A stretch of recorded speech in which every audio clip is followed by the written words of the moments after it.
Hello, my friends. Jack Powers here with another episode of Infamous Federal Prisoners. And I'm just realizing how all of this fits together. It's like a bunch of pieces, and there's just a lot of things that are coming together. And it looks like it's some big, like, strange kind of a soap opera, like a prison, like a hardcore federal penitentiary soap opera.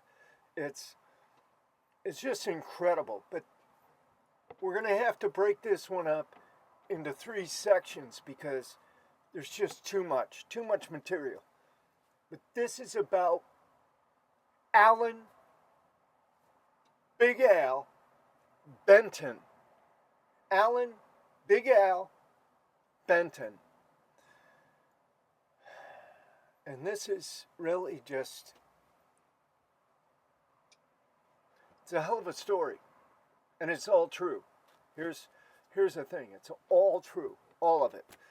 I'm just going to give you a little bit of background on Big Al so that you know how he came to be in prison, in federal prison in the first place. He was there for quite a while. Apparently, this all started when the Florida Highway Patrol pulled over a fella named Rhett Zambito on January 16th of 1977. He had a car full of drugs, guns. There was some human blood in there. Come to find out, this Zambito was operating a pretty good size drug dealing operation. And, you had the mob involved. You had this Thomas Farese, who was a made member of the Colombo crime family out of New York. And they smuggled tons and tons and tons of marijuana and cocaine from Colombia into South Florida through Farese's shipping company. And so it was all like mobbed up, and it was a big time operation, big time. And they had a guy who he's kind of the muscle, kind of the enforcer, big time, killer, straight up killer. And this was Big Al Benton. So here's what happens. They murdered a few guys for this Zambito. Big Al apparently murdered some people on the street. Drug dealers. Didn't pay their bills, ripped them off, thought they were going to rat them out, whatever. They murdered them. They killed them. So Zambito gets caught 1977, and lo and behold, he decides to cooperate. And so he starts giving them information about everyone and anyone. And Big Al was part of that information that was given up. He said, yeah, this guy's one of my henchmen, he killed this guy, he did this, yeah, it was all at my orders.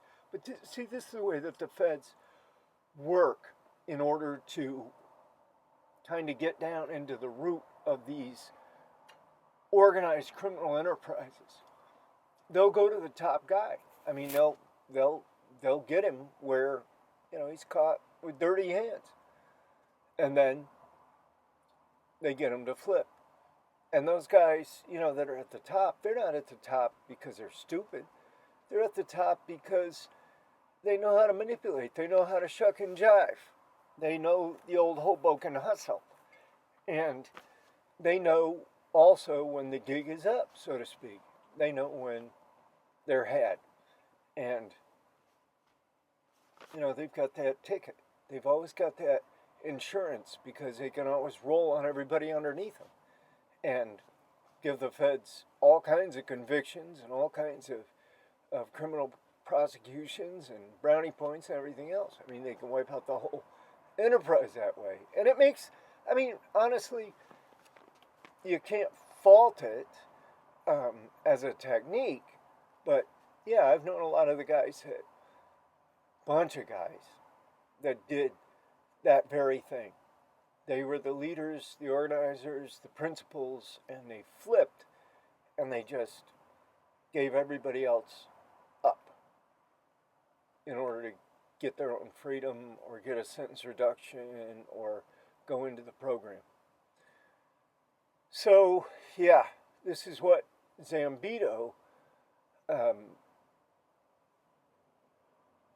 tried to do. I think Zambito, though, I think Rhett Zambito was trying to play both sides of it. And he made a fatal mistake. He made a bad mistake by doing that because you just can't play both sides of that equation. You can't go testify against somebody and then go to the same federal prison where they're at because the feds are mad at you because you stopped cooperating, which is what happened with Zambito. They sent Big Al Benton to Atlanta Penitentiary with 8 years to serve. And then they sent Zambito right behind him. What did they think was going to happen? They knew what was going to happen. Zambito was dead the next day. Wasn't even there 15 hours before he was butchered. Now, Zambito had a bunkie.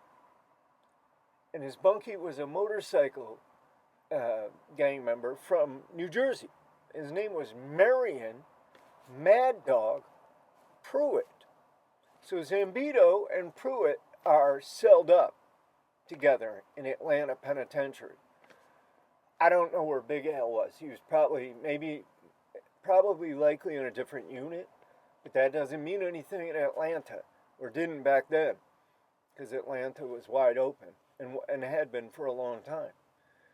So yeah, it was a very, very dangerous spot to pull up at if you had enemies. Yeah, easy for your enemies to, it's with Big Al, I guess it was just a killing waiting to happen. But Marion Pruitt, when Zambito got butchered, Marion Pruitt, Zambito's cellie, went ahead and cooperated with the feds and identified Big Al Benton as being the murderer. And Big Al wasn't found guilty of murder. He was found guilty of conspiracy to commit murder, but he still got a life sentence. So Pruitt went into what they call the prisoner witness program. These little administrative secure units that they have here and there around the country that they keep prisoners, WITSEC prisoners, really, but there's two parts of that WITSEC program. One is when you're a prisoner, and one is when you're released to the streets. Both of them are run primarily by the U.S. Marshals Service. Now, the prisoner WITSEC program, there's like a 50-50 deal between the U.S. Marshals and the Bureau of Prisons. But the WITSEC on the street is purely U.S. Marshals control. It's statutory. And, they can leave you and kick you out, whatever. In the case of Marion Pruitt, he was doing time for armed bank robbery. He got time off his sentence and went home. He got addicted to cocaine and went on a crime spree that ended up in a bunch of killings.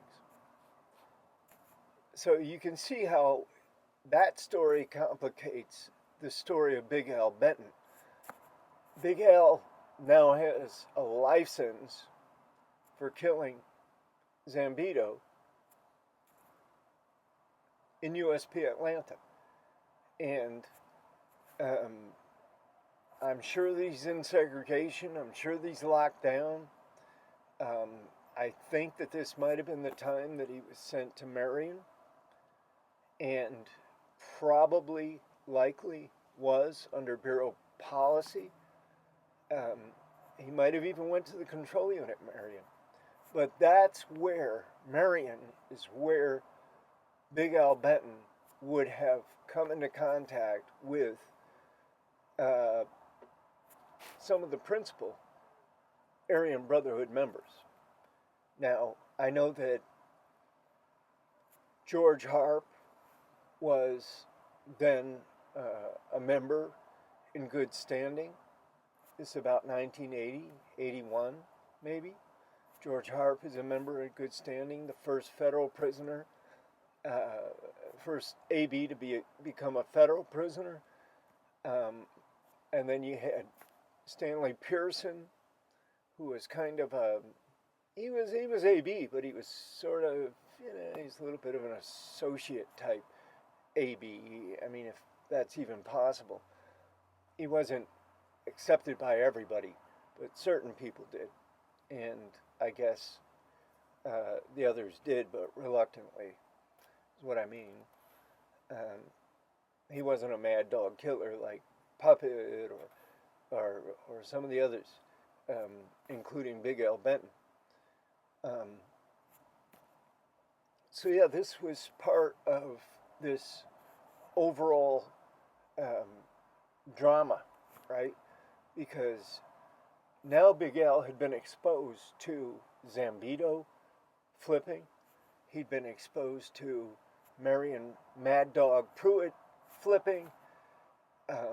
He himself had been able to kind of get away with murder, but not really. You're acquitted of the murder, but convicted of conspiracy to commit the murder. So, those conspiracies are tough, right? Still got the life sentence. Still got sent to Marion Control Unit. Probably a 5-year hit. And there's a lot of stuff going on at that time. That was, in the early 80s was when there was just a lot of big-time drug dealers out of, usually southern Florida. They were getting popped right and left. There was a lot of, there's a lot of organized crime. There was a lot of syndicate stuff going on. Big-time stuff, really big. And there was just a lot of cases being made, a lot of people, and a lot of these people were just, they were heavy-duty, hard-hitting, legitimate criminals. I mean, ruthless to the core. I've met a bunch of them. I've met a lot of them. Trust me, bunch of them. And, seems like there's characteristics about all of them that are similar anyway. Maybe not exact. But yeah, the Fed sent Zambito to his death. And this caused the Bureau of Prisons to do a real hard look at everything that was happening in Atlanta at that time. Not that it did any good, because nobody really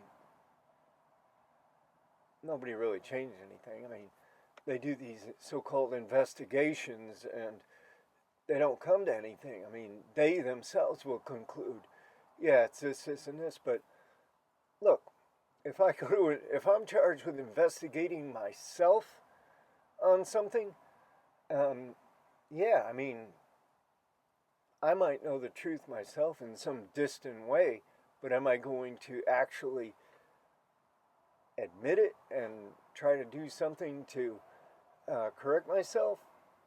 Bureau of Prisons, just like most individuals, isn't up to that. They're not going to do it like that. They're going to deny, they're going to shake and duck and weave and bob and get away from whatever responsibility.